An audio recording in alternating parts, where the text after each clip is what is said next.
कल हम लोगों ने बेटा जीन ट्रांसफर पढ़ रहे थे, तो जीन ट्रांसफर में हमने टीआई प्लाज्मिड पढ़ा था। ठीक है, तो उसको एक बार फिर से फटाफट से रिवाइज कर लेते हैं, फिर आगे बढ़ते हैं। तो हम लोगों ने जो कल डिस्कस किया था जीन ट्रांसफर में, जीन ट्रांसफर में हम लोगों ने पढ़ा था टीआई प्लाज्मिड। तो जो टीआई प्लाज्मिड क्या करता है, नेचुरली जाता है ना प्लांट्स में, अगर टीआई प्लाज्मिड बनाए, ये कहाँ मिलता है? बैक्टीरियम।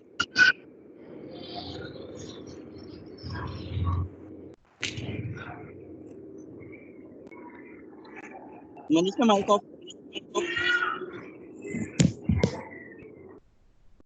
मनीषा। चलो ठीक है, टीआई प्लाज्मिड मिलता है एग्रोबैक्टीरियम में हमें, एग्रोबैक्टीरियम ट्यूमिफेशियंस। तो जैसे कि हम लोगों ने डिस्कस किया था कि जो प्लांट्स में टीआई प्लाज्मिड होता है, जो ये सॉरी एग्रोबैक्टीरियम में, अगर ये एग्रोबैक्टीरियम है, इसमें टीआई प्लाज्मिड है। ठीक है, इसमें कुछ सीक्वेंस होते हैं, टीडीएनए, वेर सीक्वेंस। तो ये डाइकॉट प्लांट्स में जाता है और डिजीज करता है क्राउन गॉल डिजीज। ठीक है, अगर और देखें हम लोग, जो उसका टीडीएनए ना, T-DNA integrates into the DNA of plant, DNA of dicot plant। ठीक है, ये जो इंटीग्रेशन है टीडीएनए की, प्रमोट कौन करता है? विर सीक्वेंस। विर sequence promotes integration of tDNA into the DNA of dicot plant, into DNA of plant। तो विर सीक्वेंस प्रमोट करता है। तो बायोटेक ने क्या काम किया था, और ये नेचुरली चला जाता है, ह्यूमन को कोई अफेक्ट ही नहीं करना, ह्यूमन के कोई एफर्ट्स ही नहीं है। बायोटेक ने क्या काम किया, बायोटेक ने टीआई प्लाज्मिड को आइसोलेट कर लिया, उसका ये टीडीएनए था,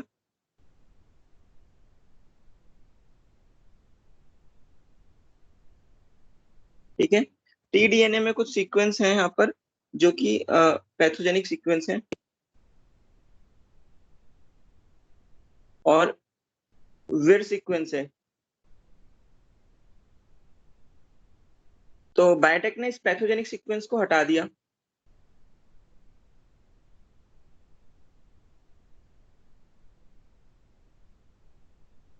तो टीडीएनए, और जहां पैथोजेनिक सीक्वेंस की जगह एक डिजायर्ड जीन लाइगेट करवा दिया,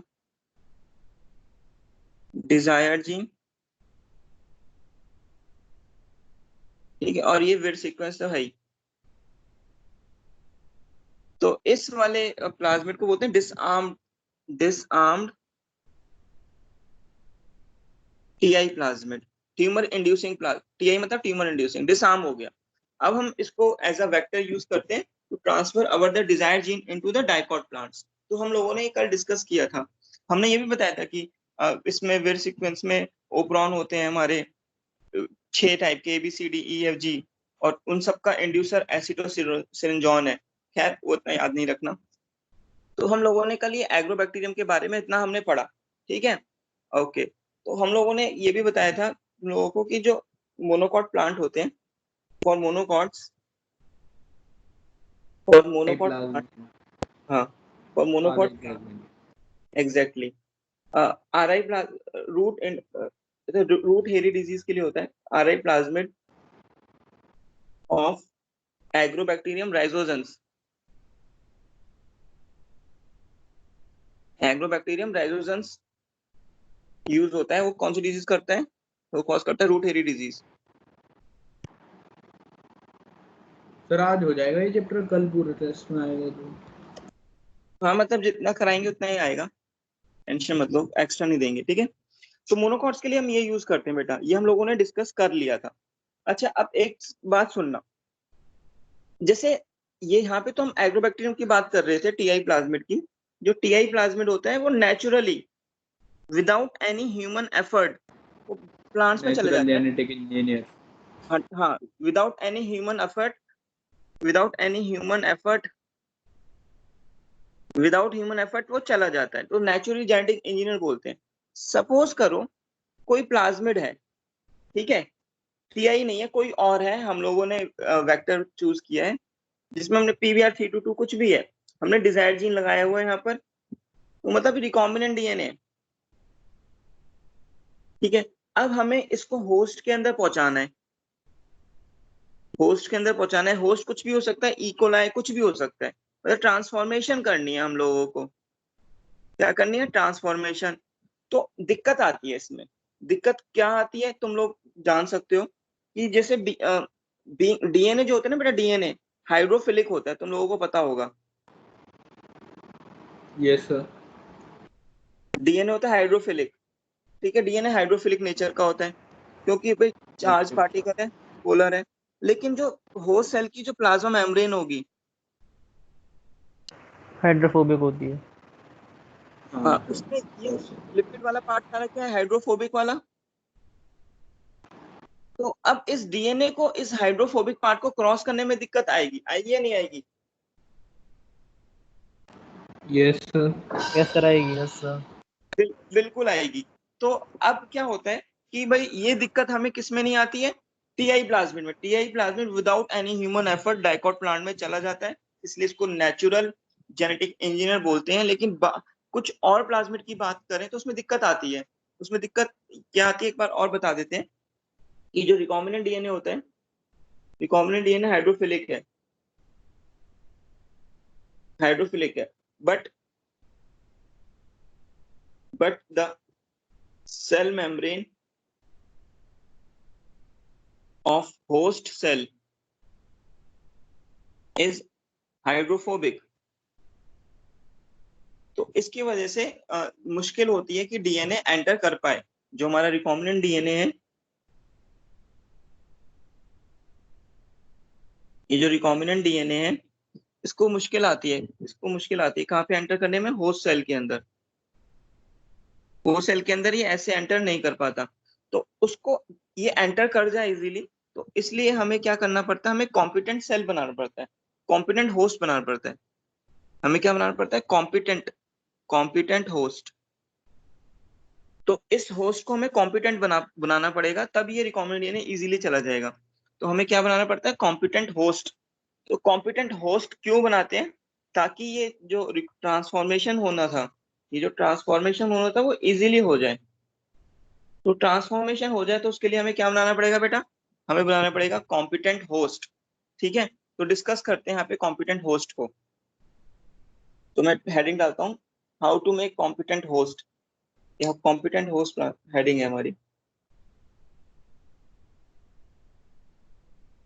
कॉम्पिटेंट होस्ट को बोलते हैं for transformation with, for transformation, for transformation with recombinant, for transformation with recombinant DNA. Recombinant DNA के ट्रांसफॉर्मेशन के लिए हम यूज करते हैं कॉम्पिटेंट होस्ट बनाने के लिए। ठीक है, तो लाइन लिखते हैं, since DNA is hydrophilic, since DNA is hydrophilic, it cannot pass, it cannot pass through, it cannot pass through the cells, through the cell membrane, through the cell membrane, through the cell membrane. So in order, so in order to take, so in order to take external DNA, external DNA, ठीक है, external DNA को करने के लिए bacteria जो होगा उसको competent बनाया जाएगा। बैक्टीरिया या host is to be made competent, is to be made उसको कॉम्पिटेंट बनाया जाएगा। कॉम्पिटेंट बनाया क्या कैसे जाएगा वो हम पढ़ने जा रहे हैं, ठीक है। तो हम पढ़ने जा रहे हैं how to make competent cells. तो steps in making competent host. तो कॉम्पिटेंट होस्ट बनाने के क्या स्टेप्स हैं वो डिस्कस करने जा रहे हैं हम लोग, ठीक है। तो सबसे पहला स्टेप जो होगा हमारा, फर्स्ट स्टेप, हम लोग जो होस्ट होगा, लिख देता हूँ point, treating host with divalent cation with divalent cation like calcium ion which increases the efficiency with which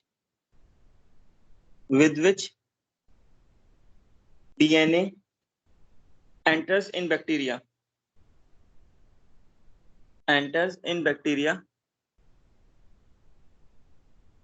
through pores। कुछ साइंटिस्ट बोलते हैं जब हम ये कैल्शियम डाइवेलेंट कैटायन यूज करते हैं, तो डाइवेलेंट कैटायन जब यूज करते हैं तो जो होस्ट सेल का जो प्लाज्मा मेम्ब्रेन होती है ना, उसमें पोर्स हो जाते हैं, छेद हो जाते हैं। तो उन पोर्स से हमारा डीएनए, जो रिकॉम्बिनेंट डीएनए, एक्सटर्नल डीएनए, वो इजीली आ जाता है। तो ऐसा मानना होता है कि डाइवेलेंट कैटायंस जो होते हैं वो पोर्स कर देते हैं, जिसकी वजह से हमारा external DNA easily high efficiency से आ सकता है। लेकिन अभी पूरा खत्म नहीं हुआ है। सेकंड स्टेप पे क्या करते हैं, जो bacteria is incubated with bacteria, मतलब host bacteria, host bacteria is incubated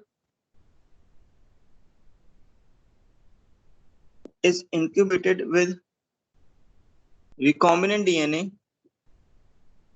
on ice। उसके बाद उन दोनों को आइस पे रख देते हैं, ठीक है। तीसरा स्टेप, सर ये जो प्रोसेस है सिर्फ बैक्टीरिया के लिए है या किसी के लिए भी है? मतलब होस्ट सेल को बेटा, और कोई और सेल भी होगा, तो यीस्ट होगा, कोई भी होगा, उसके लिए यूज होगा, ठीक है। तो मैंने होस्ट सेल लिख देते हैं, यहाँ पर होस्ट सेल लिख देते हैं to be exact, is incubated with recombinant DNA on ice, ठीक है। नेक्स्ट, both of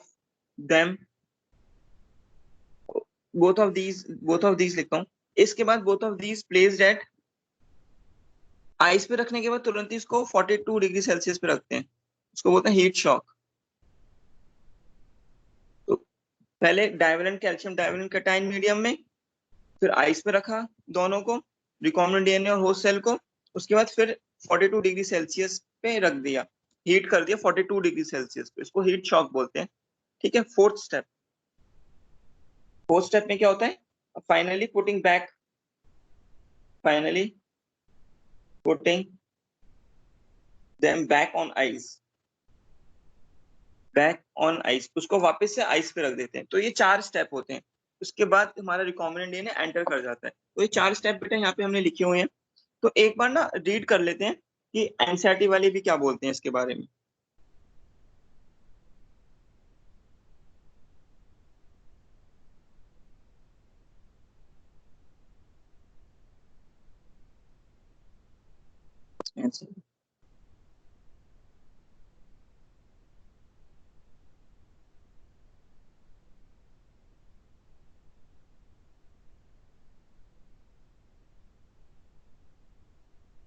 यस, जो यहाँ पे टॉपिक दिया हुआ है कॉम्पिटेंट होस्ट का नाम से, for transformation with recombinant DNA, ठीक है। तो इसके बारे में थोड़ा मेरे साथ रीड करेंगे बेटा साहब, इसको रीड करेंगे। तो ये क्या बोल रहे हैं कि since DNA is hydrophilic molecule it can not pass through the cell membrane. Why? भाई वो हाइड्रोफिलिक है, वो हाइड्रोफोबिक होता है सेल मेम्ब्रेन, तो कैसे क्रॉस करेगा। In order to force bacteria to take up the plasmid, the bacteria cell must first be made competent to take up DNA. तो कॉम्पिटेंट बनाया जाएगा। This is done by treating them with the specific concentration of divalent cation such as calcium which increase the efficiency with which DNA enters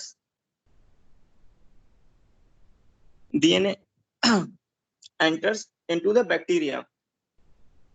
DNA enters into the bacteria through pores in the cell wall. अच्छा थोड़ा ध्यान रखना, cell walls में pores करता है।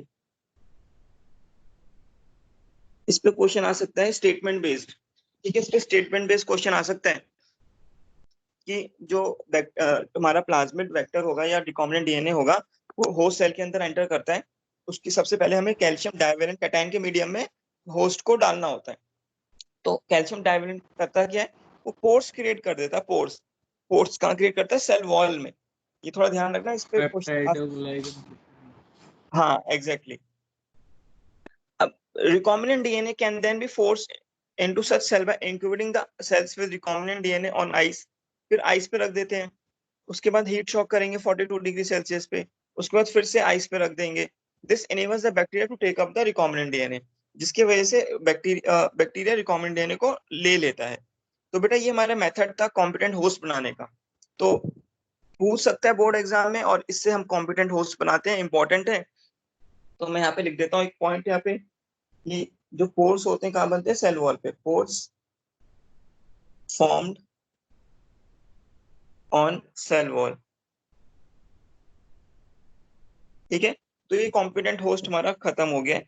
तो हमने क्योंकि नेचुरली तो नहीं जाता, हम लोगों को होस्ट को कॉम्पिटेंट बनाना ही होगा। लेकिन ये ऐसा केस टीआई प्लाज्मिड के लिए नहीं करना पड़ता, वो नेचुरली है, नेचुरली चला जाता है, तभी उसे नेचुरल जेनेटिक इंजीनियर बोलते हैं, ठीक है। तो अब हम लोग यहाँ पर डायरेक्ट मेथड तो हमने देखा था। अगर एनिमल्स के लिए हमें यूज करना है वेक्टर तो क्या यूज करेंगे, रेट्रोवायरस, ये थोड़ा याद रखना, रेट्रोवायरसेस यूज करेंगे, ठीक है। तो हम लोगों ने ऐसे मेथड पढ़ लिया जिसमें हम लोगों ने क्या काम किया, वेक्टर के थ्रू अपने डीएनए को ट्रांसफर किया। तो ये मेथड हमने दो मेथड पढ़े थे जीन ट्रांसफर के। देखो जीन ट्रांसफर के हमें दो मेथड पढ़ने थे, ये रहा। एक मेथड क्या था जीन मेथड के, भाई ये रहा मेथड, कि एक तो इनडायरेक्ट मेथड था और एक डायरेक्ट मेथड था। तो हम लोगों ने इनडायरेक्ट मेथड में किसको यूज किया था, वेक्टर को यूज किया था, ठीक है। तो अब डायरेक्ट मेथड में वेक्टर लेस मेथड होगा। तो जो हमने टीआई प्लाज्मिड लिया, ठीक है, या रेट्रोवायरस लिया, या हमने आरआई प्लाज्मिड लिया, ठीक है, या कोई सा भी प्लाज्मिड लिया और अपने जीन को ट्रांसफर करा दिया, तो वो डायरेक्ट मेथड होता है। अब हम जो नेक्स्ट मेथड पढ़ने जा रहे हैं वो इनडायरेक्ट मेथड पढ़ने जा रहे हैं। हेडिंग है indirect method, indirect method of gene transfer, that is vector-less method, that is transfer of gene without indirect sorry ऐसा डायरेक्ट मेथड होगा, sorry direct होगा, yes this is direct method of gene transfer, that is transfer of gene without vector। तो without vector हम अपने gene को transfer करा दें तो उसको बोलते हैं बेटा डायरेक्ट मेथड, ठीक है, जो हम लोग यहाँ पे डिस्कस करेंगे आगे, ठीक है। तो इसको वेक्टरलेस जीन ट्रांसफर भी बोल देते हैं। तो मैं लिख देता हूँ, इसको हम क्या बोल सकते हैं, vectorless gene method transfer, vectorless gene transfer. तो विदाउट वेक्टर हम जीन को ट्रांसफर कर रहे हैं, ठीक है, फॉरेन डीएनए को। अब कैसे कर सकते हैं, इसके कुछ मेथड है। तो सबसे पहला हम पढ़ेंगे इसमें इलेक्ट्रोपोरेशन, इलेक्ट्रोपोरेशन। तो मैं एक लाइन लिख रहा हूँ, बस उसको रीड करेंगे फिर हम। इलेक्ट्रोपोरेशन क्या करते हैं, it creates temporary pores, temporary pores कर देता है ये प्लाज्मा मेम्ब्रेन में। It creates temporary pores in plasma membrane, ठीक है, जिसकी वजह से हमारा फॉरेन डीएनए क्या होगा, सेल के अंदर आ जाएगा, ठीक है। To so that foreign DNA can enter in host cell. तो इलेक्ट्रोपोरेशन में एक्चुअली हम इलेक्ट्रिक फील्ड, इलेक्ट्रिक पल्सेस देते हैं, ठीक है, इलेक्ट्रिक पल्स देते हैं, और उस इलेक्ट्रिक पल्स से ये कुछ पोर्स हो जाते हैं और उस पोर से हमारा डीएनए एंटर कर जाएगा। तो इलेक्ट्रोपोरेशन मेथड ये है। नेक्स्ट है जो बी सेकंड मेथड है micro injection. Micro injection, micro injection, ठीक है। अब सुनो, माइक्रो इंजेक्शन नाम बोल रहे हैं, इसमें हम क्या करते हैं, कुछ निडल्स होती हैं, कुछ निडल्स होती हैं, ठीक है, कुछ निडल्स टाइप स्ट्रक्चर होते हैं। तो इसमें हम क्या करते हैं, निडल्स लाइक स्ट्रक्चर से अपना डिजायर जीन ना उस निडल पे लगा देते हैं, डिजायर जीन जो हमें ट्रांसफर करना है। और सेल जो होता है हमारा, जिस सेल में ट्रांसफर करना है, उस सेल को हम कॉन्स्टेंटली हम देखते रहते हैं using the high efficiency microscope, जैसे सैमो टाइम होते हैं, कंप्यूटर्स को यूज करके हम देखते रहते हैं। तो इस सेल की फोटो कंप्यूटर स्क्रीन पे आती रहती है। तो हम लोग क्या करते हैं, इस निडल से अपने डिजायर जीन को डायरेक्ट पहुंचा देते हैं इसके सेल के अंदर, निडल के थ्रू। जैसे इंजेक्शन लगाते हैं, इंजेक्शन लगा दिया और अपने डिजायर जीन को पहुंचा दिया, डिजायर जीन को पहुंचा दिया through this injection, through this needle.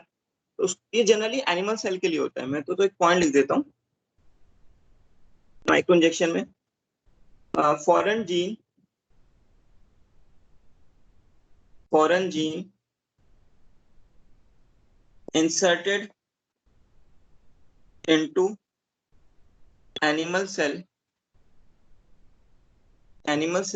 using glass needles, glass needle होती है using glass needles, ठीक है। तो यहाँ पे एक वर्ड को अंडरलाइन करेंगे, डेट इज एनिमल सेल, ठीक है। तो ग्लास निडल के थ्रू हम सीधा अपना डिजायर्ड जीन पहुंचा देते हैं। तो विदाउट वेक्टर है, एक एक लाइन है, बस उसको रीड करना है, ठीक है। नेक्स्ट जो हमारा थर्ड मेथड पढ़ेंगे इसमें, वो पढ़ेंगे जीन गन, बायोलिस्टिक्स, पार्टिकल गन भी बोलते हैं,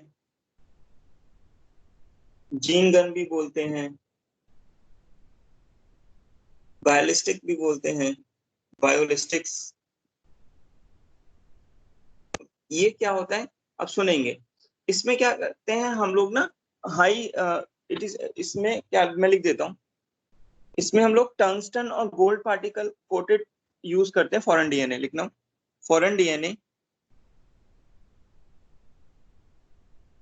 फॉरेन डीएनए ऐसे लिखते हैं,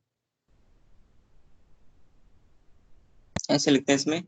टंगस्टन इनर्ट मेटल है ये, टंगस्टन और gold particle, gold particle, gold particles coated with foreign DNA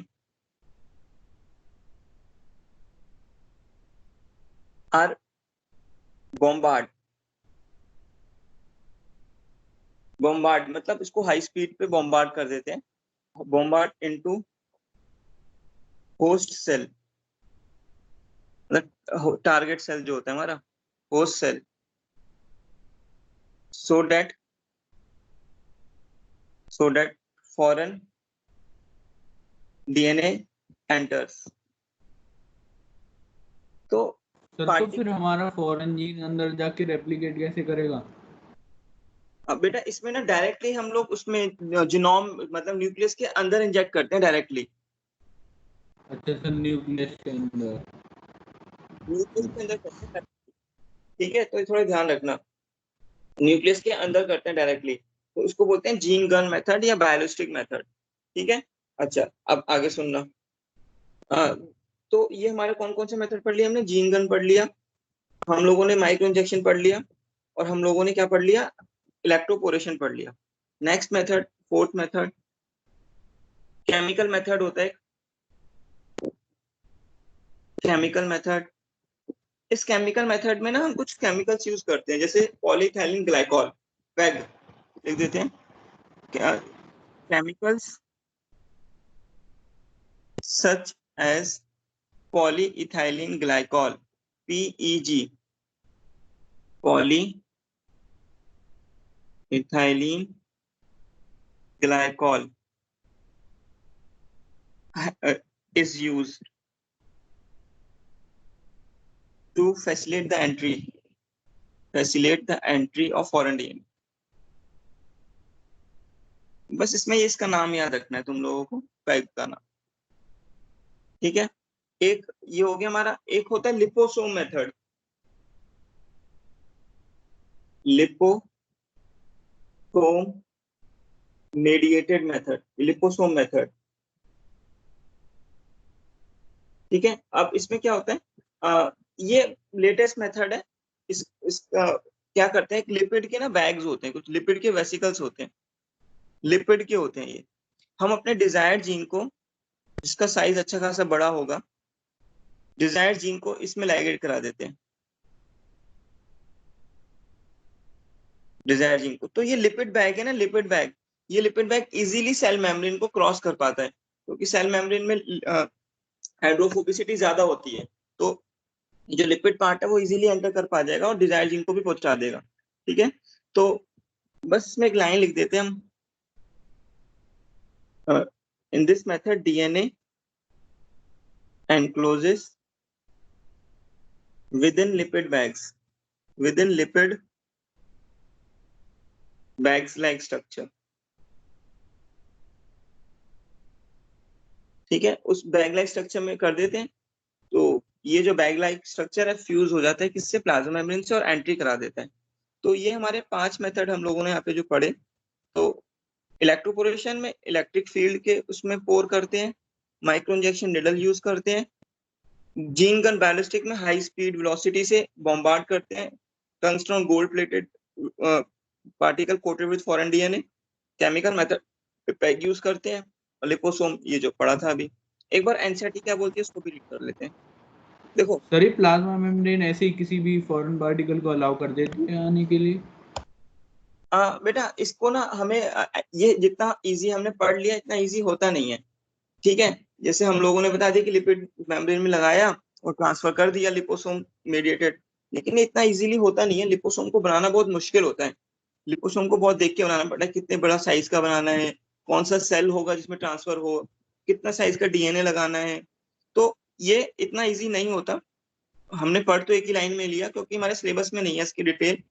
बस हमें इतना ही ध्यान रखना है कि लिपिड चला जाता है सेल मेम्ब्रेन में, अगर वो स्पेसिफिक साइज का है और कौन सा सेल के अंदर दे रहे हैं उसमें भी डिपेंड करेगा।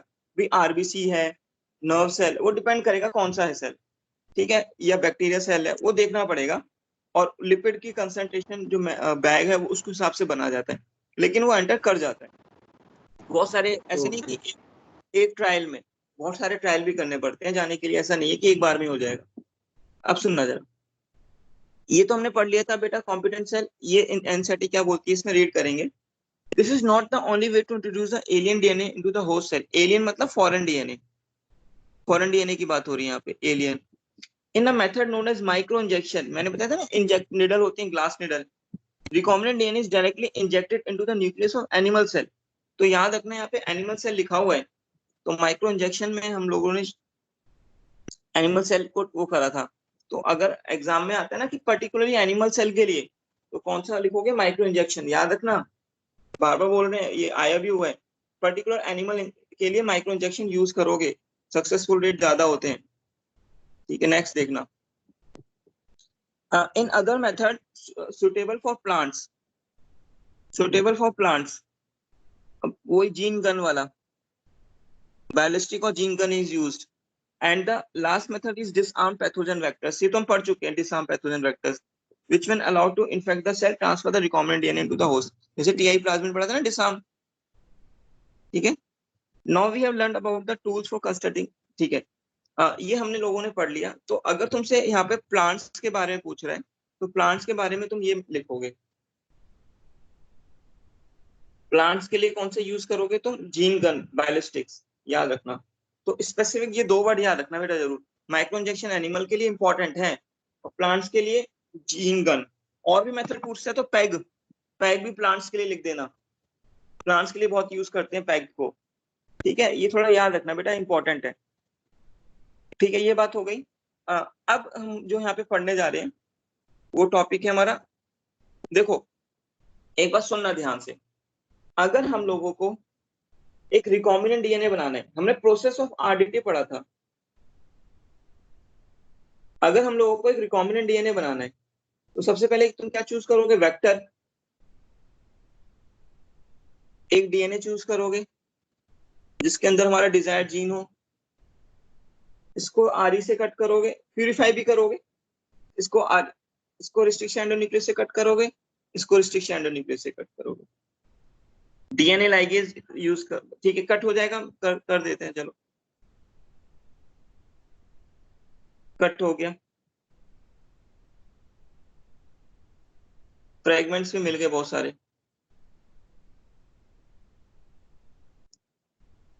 डिजायर फ्रेगमेंट ये रहा। तो इस डिजायर फ्रेगमेंट को बाकी फ्रेगमेंट से कैसे सेपरेट करोगे, कौन सी technique? PCR. Gel electrophoresis. Gel electrophoresis cooling क्या होता है? कूलिंग वही मेथड। बता, अच्छा वही बता, वही मैथड, वही आएगा भी मन्नू। ठीक है, तो जेल इलेक्ट्रोफोरेसिस से हमने इसको सेपरेट कर लिया।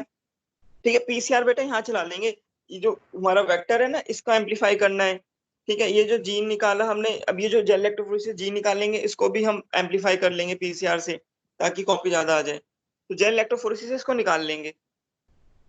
जब निकाला, डीएनए लाइगेज क्या करेगा, रिकॉम्बिनेंट डीएनए बना देगा हमारा।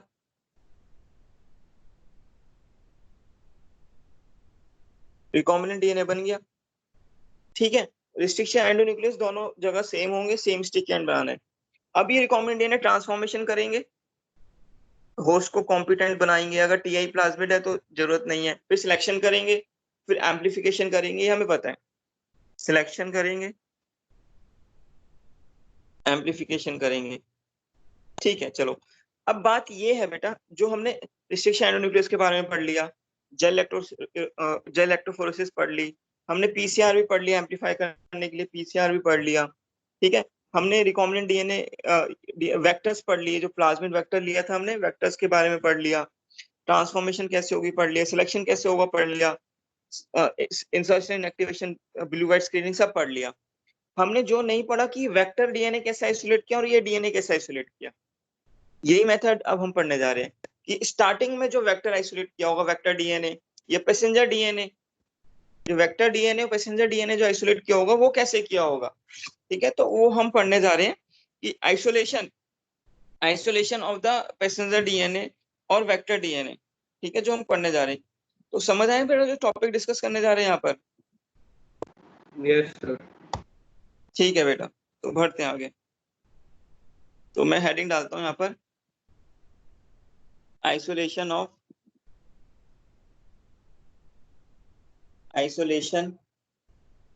डीएनए। बेटा यहाँ पे ध्यान रखना, आइसोलेशन ऑफ डीएनए है, कौन सा डीएनए, पैसेंजर डीएनए या फिर व्हीकल डीएनए, वेक्टर डीएनए इसको बोलते हो। यहाँ पे डीएनए फ्रेगमेंट नहीं है, isolation of DNA fragment, isolation and separation of DNA fragment, तो डिजायर्ड जीन को निकालना है, इलेक्ट्रोफोरेसिस है। ठीक है, यहाँ पे जो पैसेंजर और व्हीकल डीएनए को आइसोलेट कैसे करें वो हम पढ़ने जा रहे हैं यहाँ पर। ठीक है, तो ये ध्यान रखना, isolation of and separation of desired DNA fragment अलग है। कैसे करते हैं सुनेंगे। भाई सपोज करो, तुम एक एग्जांपल लेके मैं समझाने की कोशिश करता हूँ। सपोज करो एक प्लांट की हमने एक लीफ ली, इस प्लांट की लीफ से हम निकालना चाहते हैं क्या, डीएनए। मकसद हमारा है प्लांट की लीफ से डीएनए निकालना। ठीक है, तो सबसे पहले हम क्या करते हैं, सुनना ध्यान से। हम लोगों ने टेस्ट ट्यूब ली, अप एंड ड्रॉप ले ली, टेस्ट ट्यूब ले ली, उसमें लीफ का कुछ पार्टिकल तोड़ के डाल दिया, छोटी लीफ डाल दी लो। ठीक है, इस ट्यूब में बफर सॉल्यूशन है, एक्सट्रैक्शन बफर बोलते हैं उसे, तुम्हारी बुक्स में है नहीं, मैं लिख देता हूँ, एक्सट्रैक्शन बफर। इसको बनाया जाता है लैब में, बहुत सारी इसमें केमिकल्स डाले जाते हैं। अब क्या करेंगे, अब ये जो हमारा टिश्यू है जिससे हमें लीफ निकालना है, लीफ से जो हमें वो निकालना है, हमारा डीएनए निकालना है, तो इसमें ना कुछ इसकी मैकेनिकल शेयरिंग करते हैं। मैकेनिकल शेयरिंग कैसे करते हैं, हम लोग ना इसके अंदर, ध्यान सुनेंगे, इसके अंदर कुछ स्टील की बॉल्स डाल देते हैं, छोटी छोटी बॉल्स आती हैं स्टील की, साइकिल में पड़ी रहती है ना, साइकिल में तुमने देखी होगी छोटी छोटी स्टील बॉल्स। देखिए क्या हाँ सर, यस सर, चेन होती हैं छोटी सी। छोटी छोटी स्टेराइल होती हैं स्टील बॉल्स, ठीक है, छोटी छोटी सी होती हैं, ये स्टेराइल बॉल्स होती हैं, ठीक है। कुछ एक्चुअली ये टू बी पूरा स्टील नहीं होता, स्टील बॉल्स हम नहीं लिख सकते, कुछ अलॉय का बना होता है, ठीक है, तो बॉल्स लिख देते हैं, कुछ मेटल बॉल्स, ठीक है, मेटल बॉल्स डाल देते हैं, स्टेराइल होती है। तो अब क्या करते हैं बेटा, एक हमारे पे इंस्ट्रूमेंट होता है, एक इंस्ट्रूमेंट होता है, मैं तुम्हें एक्चुअली जो रिसर्च लैब में यूज होता है मैं बता रहा हूँ, ठीक है। इंस्ट्रूमेंट होता है, उसको बोलते हैं मैग्नेटिक स्पिनर, मैग्नेटिक स्पिनर। तो ये जो ट्यूब है हमारी जिसमें ये सब पड़ा है, इस ट्यूब को मैग्नेटिक स्पिनर में डाल देते हैं। जब मैग्नेटिक स्पिनर में डाल देते हैं तो under the influence of magnetic field ये ना, ये जो मेटल बॉल्स हैं ये ना रोटेट करती हैं, अब एक पर्टिकुलर वेलोसिटी से रोटेट करती हैं, जिसके कारण ये जो लीफ है ना, इसकी मैकेनिकल शेयरिंग हो जाती है। लीफ की क्या हो जाती है? मैकेनिकल शेयरिंग, मैकेनिकल शेयरिंग हो गई, ठीक है। जब मैकेनिकल शेयरिंग हो गई तो लीफ जो होगी बेटा हमारी ऐसे हो गई, लीफ में एक्सट्रैक्शन बफर भरा हुआ है, इसमें एक्सट्रैक्शन बफर भरा हुआ है, लीफ मैकेनिकल शेयर करके टूट गया, छोटे छोटे पार्ट में टूट गया, ठीक है, छोटे छोटे सेल्स हो गए लीफ के। अब क्या करेंगे हम इसमें, अब देखेंगे इसमें हम लोगों ने अब कुछ केमिकल्स डाल दिए बाहर से। केमिकल्स कौन कौन से डाल दिए, जैसे ये कुछ एंजाइम्स डाल दिए, जैसे हम लोगों ने सेलुलेज डाल दिया, पैक्टिनेज डाल दिया। ये क्या करेंगे बताओ, कोई बताएगा सेलुलेज पैक्टिनेज क्या करेंगे? ये सर उसकी जो सेल जैसा सेल वॉल को ब्रेक कर सेल देंगे, रप्चर कर हाँ देंगे। उसको तोड़ देंगे सर, और वो बाहर आ जाएगा, उसका अंदर का सेल का तो सर वो कंटेंट है सारा सर। सिस्टम बाहर आ जाएगा, प्रोटीन डीएनए आरएनए सब। हाँ, अब क्या होगा बेटा, अब जो प्लांट के जो यहाँ पे छोटे छोटे पार्टिकल्स थे उनकी सेल वॉल को तोड़ देंगे ये एंजाइम। जब सेल वॉल तोड़ेंगे तो प्लांट के अंदर का कंटेंट बाहर आ जाएगा, मैकेनिकल शेयरिंग भी हो रखी है। तो अब क्या होगा भाई, कंटेंट बाहर आ गया, कंटेंट कैसे बाहर आ गया, सेल ऑर्गेनिल्स बाहर आ गए। तो मैं सिंपल ऐसे लिख रहा हूँ कंटेंट, प्रोटीन बाहर आ गया, लिपिड बाहर आ गया, आरएनए बाहर आ गया, डीएनए भी बाहर आ गया, ठीक है, और भी इंप्योरिटीज आ गई। अब ये सब बाहर आ गया, ठीक है। अब सुनो, अब हमें तो डीएनए चाहिए, बाकी तो हमें चाहिए ही नहीं। तो अब हम क्या करेंगे, अब इसमें ना मैं एक एक करके यूज करते, पर मैं सारे एक साथ बता रहा हूँ। हमने लाइपेज डाल दिया, हमने आरएनएज डाल दिया, हमने प्रोटीनेज डाल दिया। तो ये सब क्या करेंगे, लाइपेज लिपिड्स को डिस्ट्रॉय करेंगे, आरएनएज आरएनए को, प्रोटीनेज प्रोटीन्स को डिस्ट्रॉय करेंगे। और उसको करने के बाद इसको हाई स्पीड पे सेंट्रीफ्यूज कर दिया। हाई स्पीड पे क्या कर दिया, सेंट्रीफ्यूज। सेंट्रीफ्यूज बेटा क्या होता है, इंस्ट्रूमेंट होता है ये भी, ये अपेंड्रोफ को हाई स्पीड पे रोटेट कर देता है। तो based on the density particle separate हो जाते हैं। तो हाई स्पीड पे कर दिया तो क्या होगा, हमारा डीएनए जो होगा ना, डीएनए अलग हो जाएगा, और बाकी लिपिड विपिड तो सब डिस्ट्रॉय हो चुके हैं। इसमें हम क्या करते हैं, चिल्ड इथेनॉल डालते हैं एंड में, चिल्ड इथेनॉल, ये याद रखना होगा तुम्हें, चिल्ड इथेनॉल वाला पार्ट एनसीईआरटी ने दिया हुआ है। चिल्ड इथेनॉल डालते हैं, जब चिल्ड इथेनॉल डालेंगे बेटा तो, और chilled ethanol followed by the high speed centrifugation. मैं नेक्स्ट पेज पे लिखता हूँ, चिल्ड इथेनॉल डालने के बाद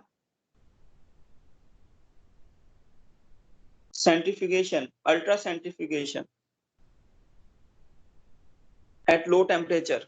सेंट्रीफ्यूगेशन भी लो टेम्परेचर पे होती है, सेंट्रीफ्यूगेशन मशीन में हम टेम्परेचर सेट कर सकते हैं, ठीक है, एट लो टेम्परेचर। तब क्या होता है, जो हमारा टेस्ट ट्यूब था, इस टेस्ट ट्यूब में जो डीएनए होता है जिसको हमें निकालना है, वो ना एक्चुअली कुछ ट्रांसपेरेंट कलर, जैसे वाटर का कोई कलर नहीं होता ना, वाटर एक ट्रांसपेरेंट जैसा है, तो उस टाइप का डीएनए ना एक एंड पे यहाँ पे मिल जाता है, कोने में मिल जाता है, ठीक है। अब हम क्या काम करते हैं, हम एक इसकी स्पूलिंग करेंगे। अब स्पूलिंग में क्या लेते हैं, एक ना स्पून जैसा स्ट्रक्चर होता है, कुछ स्पून जैसा स्ट्रक्चर है, उसको यूज कर कर हम इस जो डीएनए जो कोने में जमा हुआ था उसको निकाल लेंगे बाहर, इसको स्पून जैसे स्ट्रक्चर को स्पूलिंग। जब डीएनए बाहर आ गया तो ये हमारा डीएनए हमने क्या निकाल लिया, आइसोलेट कर लिया, प्लांट सर? सेल से आइसोलेट। हाँ बेटा। सर हम 2 बार सेंट्रीफ्यूज कर रहे हैं इसे? 2 बार नहीं, बहुत बार करते हैं, यहाँ पे मैंने 2 बार लिखा, बहुत बार करते हैं हर एक एंजाइम को यूज करने के बाद सेंट्रीफ्यूगेशन। Okay yes sir. ठीक है, तो सर डीएनए क्या फायदा होता है इसका किसका बेटा? सेंट्रीफ्यूगेशन का? सेंट्रीफ्यूगेशन का फायदा ये होता है, देखो जैसे कोई इम्प्योरिटीज है और डीएनए है, तो सेंट्रीफ्यूज करते हैं ना, इम्प्योरिटीज अलग हो जा। देखो फायदा क्या होता है, देखो इस ट्यूब है, ठीक है, हमने सब एंजाइम यूज कर लिया, डीएनए ये रहा, ठीक है, और इसमें कुछ और इम्प्योरिटीज भी हैं, हमने करा सेंट्रीफ्यूगेशन। सेंट्रीफ्यूगेशन किया तो क्या होता है बेटा, ऐसा कुछ आता है, डीएनए यहाँ पे मिला और इसमें ना कुछ इम्प्योरिटीज ऊपर अलग सेपरेट हो जाती हैं। तो हम क्या काम करते हैं, एक पाइपेट लेते हैं, पाइपेट लेते हैं, उस पाइपेट से जो एक्सट्रैक्शन बफर सॉल्यूशन था उसको ऊपर वाला पार्ट निकाल देंगे। ठीक है, जब ऊपर वाला पार्ट निकाल देंगे तो इस टेस्ट ट्यूब में जब ऊपर वाला पार्ट निकाल दिया हमने पाइपेट से, अब नीचे क्या रह जाएगा, डीएनए, इम्प्योरिटीज तो निकाल ली ना, उसको फिर सेंट्रीफ्यूगेशन करेंगे और इम्प्योरिटीज होंगी, फिर वो और ऊपर की तरफ आ जाएंगी, फिर से पाइपेट से उसे निकाल देंगे, फिर एक टेस्ट ट्यूब में एंड में हमें डीएनए नीचे की तरफ मिलेगा चिपका हुआ एपेंड्रॉफ में। ठीक है, उसको हम स्पूलिंग से निकाल लेंगे। तो finally DNA is separated out by using spooling से डीएनए सेपरेट हो जाएगा। ओके तो सेंट्रीफ्यूगेशन करने का मतलब ये होता है कि based on the difference density materials अलग अलग हो जाते हैं, डीएनए नीचे की तरफ मिलता है क्योंकि ज्यादा डेंसिटी होती है, बाकी इम्प्योरिटीज केमिकल्स की वजह से, एंजाइम्स की मदद से हम उसको बहुत छोटा छोटा तोड़ देते हैं, जिसके कारण हम उसको पाइपेट आउट कर देते हैं, बाहर निकाल देते हैं। या पाइपेट भी नहीं हो सकता तो इसके कंटेंट को हम दूसरे फैला देंगे नीचे, ऐसे फैलाएंगे कि जो नीचे का कंटेंट है वो ना जाए, ऊपर वाला कंटेंट चला जाए। तो वो एक ऐसा हो गया कि भाई पानी का गिलास है, उसमें कुछ इम्प्योरिटीज तैरती नजर आ रही है तुम्हें, तो पानी फैला दो ऊपर से, इम्प्योरिटीज चली गई। तो कुछ सेंट्रीफ्यूजन से ये फायदा होता है। तो अब हम लोगों ने पढ़ा, अगर हम लोग यहाँ पे प्लांट सेल ना लेके फंजाई का सेल होता तो यहाँ पर जो हम यूज किया था काइटिनेज, अगर बैक्टीरिया सेल होता, लाइसोजाइम डालते हैं। हाँ लाइसोजाइम सेल वॉल को ब्रेक करता है। तो मैं यहाँ पे लिख देता हूँ, प्लांट के लिए सेलुलेज या फिर पैक्टिनेज, फंजाई के लिए काइटिनेज, बैक्टीरिया के लिए तो ट्रांसपेप्टाइडेज भी यूज करते हैं इसके लिए। ट्रांसपेप्टाइडेजेस होते हैं, बिल्कुल सही है, वो पेप्टाइड बॉन्ड को तोड़ देंगे जो हमारा लिंक होता है, वो लाइसोजाइम मेनली यूज करते हैं बेटा, वो भी यूज कर सकते हैं लेकिन वो नाग नाम वाली सेल को नहीं तोड़ेगा, उसको तोड़ना जरूरी होता है। लाइसोजाइम जनरली यूज करते हैं, ट्रांसपेप्टाइडेज भी कर सकते हैं साथ में। उसके बाद अगर एनिमल सेल है तो कुछ यूज करोगे क्या? नो सर, सेल वॉल तो होता नहीं है, सेल उसमें तो वॉल सेल नहीं मेम्ब्रेन होती, होता वहाँ पे है। सेल वॉल ही नहीं है। सेल वाली एब्सेंट होती है तो इनमें से कोई भी यूज नहीं करेंगे। ठीक है, तो बेटा ये था हमारा आइसोलेशन ऑफ डीएनए। एनसीईआरटी क्या बोलते हैं एक बार देखते हैं। तो process of recombinant DNA technology में हम लोगों ने ये सारे मेथड पढ़ लिए थे, जो हम यहाँ पे पढ़ रहे हैं वो क्या पढ़ रहे हैं, वो क्या पढ़ने जा रहे हैं यहाँ पे, एक मिनट रुकना, यहाँ पे पढ़ने जा रहे हैं आइसोलेशन ऑफ जेनेटिक मटेरियल, जो हम लोगों ने डिस्कस तो कर लिया है, बस एक बार रीड कर लेना जस्ट।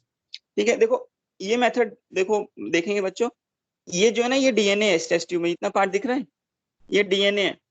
जब इसको सेंट्रीफ्यूज करते हैं, सेंट्रीफ्यूज करने के कारण अब डीएनए देखो टेस्ट ट्यूब में नीचे की तरफ दिख रहा है ये स्ट्रक्चर, विस्कस टाइप। ठीक है, तो अब ये मेटल का वायर टाइप होता है, ये स्पूलिंग करके निकाला जाता है ऐसे डीएनए। ठीक है, तो स्पूलिंग करके निकाला जाता है। तो ये है ये जो सॉल्यूशन दिख रहा है ना, ये एक्सट्रैक्शन बफर है, ये एक्सट्रैक्शन बफर है, जो कि बुक्स में तुम्हारे में नहीं लिखा कहीं। एक्सट्रैक्शन बफर होता है, तो उसमें हम इसको सेपरेट आउट करते हैं, ठीक है। तो देखते हैं, ये जो डीएनए ऊपर की तरफ दिखाया है, इसमें इम्प्योरिटीज भी होंगी, पूरा डीएनए नहीं होगा। सेंट्रीफ्यूगेशन के कारण डीएनए नीचे की तरफ आ जाता है, इसको स्पूलिंग से निकाल लेते हैं। तो ये क्या बोल रहे हैं एनसीईआरटी वाले, देखते हैं। Recall the nucleic acid is the genetic material of all organisms without exception, ठीक है, पता ही है। इन majority of organisms this is deoxyribonucleic acid or DNA. In order to cut the DNA with restriction enzymes, it needs to be in pure form. मतलब क्या बोल रहा है, एक डीएनए है, ठीक है, उसमें हमारा एक डिजायर्ड जीन है, कुछ भी उसमें कोई डिजायर्ड जीन है से, ये हमारा डिजायर्ड सीक्वेंस है इसमें। तो इसको हम क्या करते हैं, आरई से रिस्ट्रिक्शन एंडोन्यूक्लियस से कट करेंगे, फिर जेल लैक्टोफोरेसिस से ये वाला फ्रेगमेंट सेपरेट कर लेंगे। लेकिन आरई को यूज करने से पहले हमें डीएनए प्योर फॉर्म में चाहिए या नहीं चाहिए, बताओ। यस सर चाहिए। Yes sir. आरई को यूज करने से पहले डीएनए में पूरा अच्छा खासा लंबा चाहिए ना, जो नेचुरली सेल में होता है। तो वो लंबा नेचुरल डीएनए कहाँ से आएगा, उसको आइसोलेट करेंगे। तो लिखा हुआ है देखो, it needs to be in pure form, मतलब प्योर फॉर्म मतलब पूरा, जैसे न्यूक्लिक एसिड में एज इट इज फॉर्म जो होती है, ठीक है, और फ्री फ्रॉम अदर मैक्रोमोलिक्यूल्स। और जो डीएनए निकलेगा हमारा प्योर फॉर्म में, एक तो पूरा लंबा होगा, और कुछ ना इसमें कोई आरएनए होगा इसके साथ, ना कोई इसके साथ लिपिड होगा, ना उसके साथ कोई प्रोटीन होगा, मतलब और दूसरे मैक्रोमोलिक्यूल्स की इंप्योरिटीज नहीं होगी, ऐसे हम आइसोलेट करेंगे। तो डीएनए इन प्योर फॉर्म का मतलब कोई इंप्योरिटीज नहीं है, और डीएनए पूरा एज इट इज अच्छा खासा लंबा है, पूरा कोई टूटा हुआ डीएनए नहीं है। Since the DNA is enclosed within the membrane, we have to break the cell open to release the DNA. ठीक है, हमने पढ़ा था सेल को ब्रेक करना पड़ेगा with other macromolecules such as RNA, proteins, polysaccharides and also lipids. This can be achieved by treating, हम इसको हम अचीव कर सकते हैं by treating some enzymes. कौन कौन से एंजाइम्स हैं देखेंगे, ठीक है, such as lysozyme for bacteria, cellulase and pectinase नहीं दिया उन्होंने for plant cell, chitinase for fungi. You know that genes are located on long molecules of DNA intertwined with proteins such as histones. The RNA can be removed by treat with ribonuclease RNase जिसको बोलते हो तुम।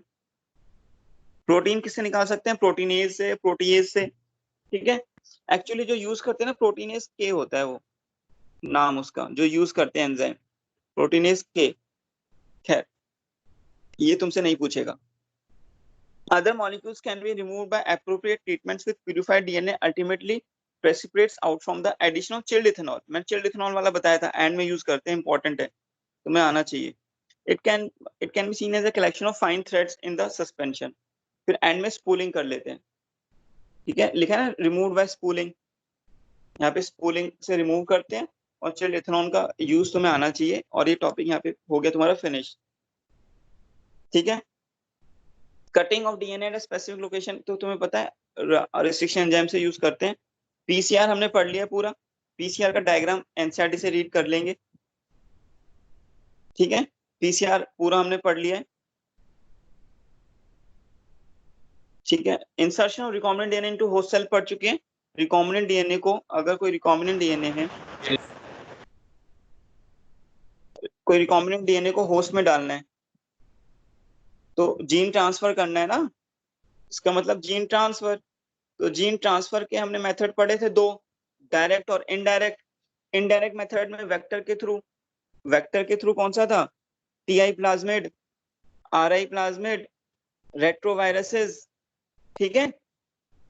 अब मुझे कोई बताएगा कि TI plasmid में कौन कौन से सीक्वेंस होते हैं। यस सर, टीडीएनए और टीडीएनए और फिर यार फिर जीन होता है। ठीक है बेटा, सही बोला, टीडीएनए होता है और विर सीक्वेंस होता है। कोई मुझे बताएगा कि उसमें कितने ओपरॉन्स होते हैं विर सीक्वेंस में। तो 6 ओपरॉन होते हैं, बिल्कुल सही बोला। ABCDEG। हाँ ABCD, ABCDEG, हाँ ABCDEG, यस सही है। अच्छा, कौन सा इंड्यूसर होता है इन ओपरॉन को ऑन करने के लिए। तो लैक होता है। लैक ओपरॉन थोड़ी ना पढ़ रहे नहीं हैं। सर, एसिडोक सिरिंजॉन, सर एसिड कुछ हाँ एसिटो सिरिंजॉन होता है, एसिटो सिरिंजॉन होता है, बिल्कुल सही बोला। ये तुमसे नहीं पूछेगा वैसे, तो ये इंड्यूसर, मतलब ये इंड्यूसर की तरह काम करता है, तो इंड्यूसर है ये। तो ये इंड्यूसिबल जीन रेगुलेशन हुआ या रिप्रेसिबल जीन रेगुलेशन हुआ? इंड्यूसिबल होगा। इंड्यूसिबल हो गया। Very good, sir very inducer good, की तरह करता है तो इंड्यूस। बिल्कुल सही बोला। अब बेटा ये पूरा टॉपिक खत्म हो गया है। अब इस चैप्टर का यहाँ पे लास्ट टॉपिक है obtaining the foreign gene product. ये लास्ट टॉपिक है, फिर ये चैप्टर फिनिश है, तो इसको डिस्कस करते हैं। Obtaining the foreign gene product, obtaining the foreign gene product. तो अब सुनो इसका क्या मतलब है, जो टॉपिक हम पढ़ने जा रहे हैं इसका मतलब ये है भाई, एक रिकॉम्बिनेंट सुनेंगे भाई ध्यान से, एक रिकॉम्बिनेंट डीएनए बनाया था हम लोगों ने, ठीक है, ये रिकॉम्बिनेंट डीएनए है, इसमें एक जीन है हमारा इंसुलिन जीन। अब हम क्या करते हैं, अब हम करते हैं gene transfer, gene transfer vector के थ्रू कर रहे हैं, तो इनडायरेक्ट मेथड है, ठीक है। जीन ट्रांसफर कर रहे हैं, कैसे कर रहे हैं, सेल होस्ट को कॉम्पिटेंट बनाकर, होस्ट को कैसे कॉम्पिटेंट बनाते हैं हमने पढ़ा दिया। तो अब ये होस्ट है एक, से ई कोलाई है, कॉम्पिटेंट बन चुका है, ये इसका न्यूक्लियोइड है। अब इसके अंदर हमारा ये आ चुका है रिकॉम्बिनेंट डीएनए, इसके अंदर इंसुलिन है, ठीक है, इंसुलिन का जीन है। अब हम चाहते हैं कि इस ई कोलाई से इंसुलिन एक्सट्रैक्ट करें, ठीक है, इंसुलिन एक्सट्रैक्ट करें। अब वो कैसे हो सकता है, देखो obtaining the foreign gene product, foreign gene कौन सा है यहाँ पे, इंसुलिन, और इसका प्रोडक्ट क्या होगा, जीन का नाम तो इंसुलिन जीन है, हार्मोन।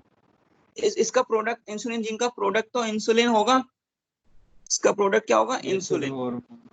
हाँ, तो यहाँ पे जो टॉपिक है obtaining the foreign gene product, इस इकोलाई जीन, इकोलाई के अंदर जो फॉरेन जीन था इंसुलिन जीन, अब उससे कैसे प्रोडक्ट हम लोग कैसे ऑब्टेन कर सकते हैं, तो वो टॉपिक हम पढ़ने जा रहे हैं, ठीक है। टॉपिक समझा दिए जो हमें पढ़ने जा रहे हैं। अब क्या होगा सुनेंगे, ये जो इकोलाई था, इकोलाई था, इसको मैं बोल सकता हूँ it is modified E coli, modified organism. Yes sir, recombinant Yes, sir. Yes sir GMO. बिल्कुल बोल सकते हैं, क्योंकि इसके अंदर जीएमओ। बाहर का जीन है। हाँ, इसको बाहर का जीन लगा दिया तो definitely it is modified, transgenic bacteria बन गया ये। चलो खैर, तो ये ई कोलाई था, ठीक है, इसका न्यूक्लियोइड तो है ही, रिकॉम्बिनेंट डीएनए था हमारा जिसके जिसके अंदर इंसुलिन का जीन था। अब हम क्या करते हैं, इंसुलिन निकालना चाहते हैं इससे, तो सिंपल है, इसको हम कल्चर करते हैं, एम्पलीफाई करेंगे ना, कल्चर करेंगे, इसको कल्चर करेंगे। तो कल्चर हम क्या कर सकते हैं, देखो एक से कैसे कैसे कर सकते हैं, दो तरीके से कर सकते हैं। एक होता है स्मॉल स्केल कल्चर,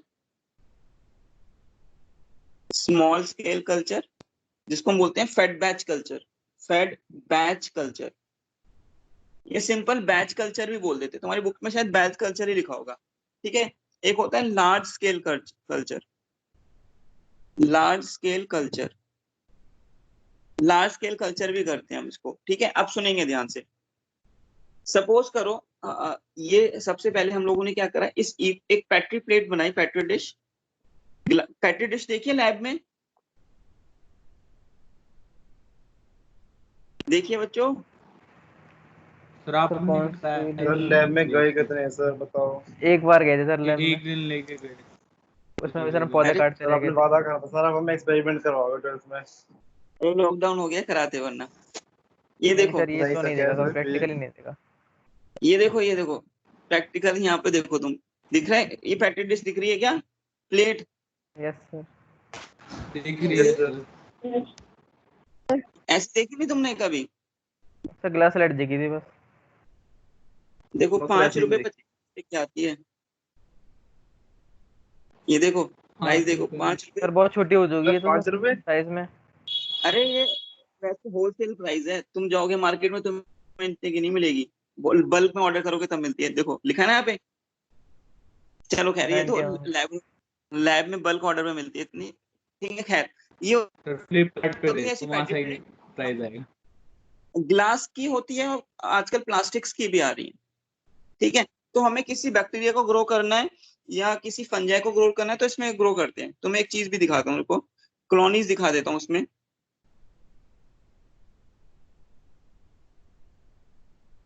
जैसे बैक्टीरिया की कोई कॉलोनी होगी,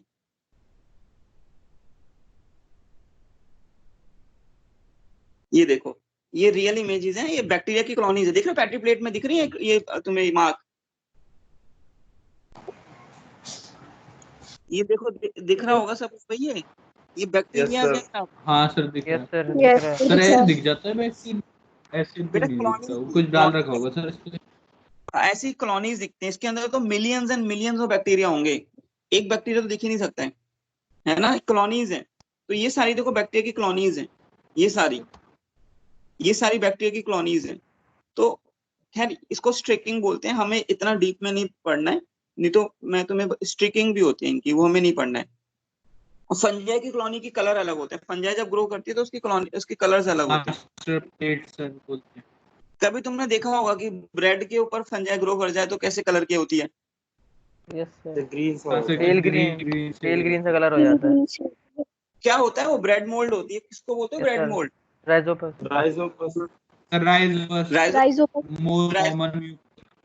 ब्रेड मोल्ड होती है ना वो, ठीक है, गुड। यस तो सर बेटा अब ब्लैक हाँ मोल्ड नहीं ग्रीन हाँ होती सर। हाँ ठीक है, एक म्यूकर होता है, एक राइजोपस। खैर स्मॉल स्केल कल्चर पढ़ रहे हैं, इसमें हम क्या करते हैं, पेट्री प्लेट ली और उसमें हम लोगों ने मीडियम डाल दिया, कोई से अगार मीडियम डाल दिया, ठीक है। और उस अगार मीडियम में हमने क्या करना, इस इकोलाई को, जो मॉडिफाइड इकोलाई था, उसको डाल दिया। तो हमने इसको, ये तो मॉडिफाइड डाला ना एक, अब इसको बंद कर कर, प्लेट का कवर भी था, कवर को करके रख देते हैं इंक्यूबेटर में, रूम टेम्परेचर 28 से 30 डिग्री सेल्सियस, ठीक है। अब उस टेम्परेचर पे जो कांस्टेंट टेम्परेचर है, वेरी नहीं कर रहा इंक्यूबेटर में, तो ये इकोलाई बहुत अच्छी तरह से ग्रो करेगा, उसको खाने की भी मिल गया, फेवरेबल क्लाइमेट मिल गया, तो कॉलोनीज बना लेगा बहुत सारी। जब जब वो कॉलोनीज बनाएगा तब तक हमारा इकोलाई डिवाइड कर रहा होगा बाइनरी फिजन से, इंसुलिन जीन का नंबर भी बढ़ रहा होगा, और एक्सप्रेशन वेक्टर है तो इंसुलिन बना भी रहा होगा। तो जितना ज्यादा बैक्टीरिया ग्रो करेगा उतना ज्यादा इंसुलिन बनेगा। फिर उसको एक मेथड होता है डाउनस्ट्रीम प्रोसेसिंग, वो भी पढ़ेंगे। डाउनस्ट्रीम प्रोसेसिंग से इंसुलिन को निकाल लेते हैं, ठीक। लेकिन इस वाले स्मॉल स्केल कल्चर में दिक्कत क्या है? दिक्कत ये है कि एक ऐसा टाइम जैसे आएगा, जैसे बड़े सर फूड कम होता जाएगा, हाँ कंपटीशन होगा, डार्विन फूड का लिमिटेशन भी ऑफ कम आएगा। स्पेस की कमी, डार्विन वाले आ गए देखो, survival of the fittest, survival survival of the fittest. है ना भाई। फूड की कमी होगी और स्पेस की कमी होगी भाई। इस कमी के तो मतलब अगर हम देखें, अगर इसका ग्राफ प्लॉट करें, तो अगर यहाँ पे हम ले लें, यहाँ पे स्पेसिफिक हो जाए। टाइम ले लें और ग्रोथ ले लें, तो ये जो ग्राफ होगा कुछ ऐसे, पहले तो ऐसे आएगा, फिर इसको कम एक पे ग्रो करेगा, फिर कांस्टेंट हो डिक्लाइन हो जाएगा, जाएगा। कांस्टेंट होने का डिक्लाइनिंग में भी आएगा। तो ये एस शेप ग्राफ आएगा। कौन सा shape? S shape. Sigmoidal curve आएगा ना। सिग्मोइडल कर्व आएगा, यस सर। हाँ तो दिस इज, तो स्मॉल स्केल कल्चर में दिक्कत क्या होती है कि इसमें हम लोगों को स्पेस की और फूड की कमी हो जाती है, जिसके कारण हम लोग इसको स्मॉल स्केल कल्चर बोलते हैं। तो लार्ज स्केल कल्चर क्या होता है? लार्ज स्केल कल्चर हम नेक्स्ट क्लास में डिस्कस करेंगे। तो तुम्हारी एक बार अटेंडेंस ले लेते हैं।